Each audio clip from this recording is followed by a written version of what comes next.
ቀን የሚያመጣውን አታውቅምና ታገስ ይቀየራል ነገ አዲስ ማለዳ ሲወጣ እግዚአብሔር ላንተ አዲስ እድል ሰጥቷል ተጠቀምበት ወገኔ ሆይ ሶስት ነገሮችን እንገርህ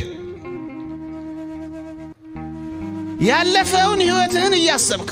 በቁጭትና በጸጸት ከኖርክ ጭንቀታም ትሆናለህ ስለዚህ ራስን ታጠፋለህ አዲስ ቀን አለ ያለፈውን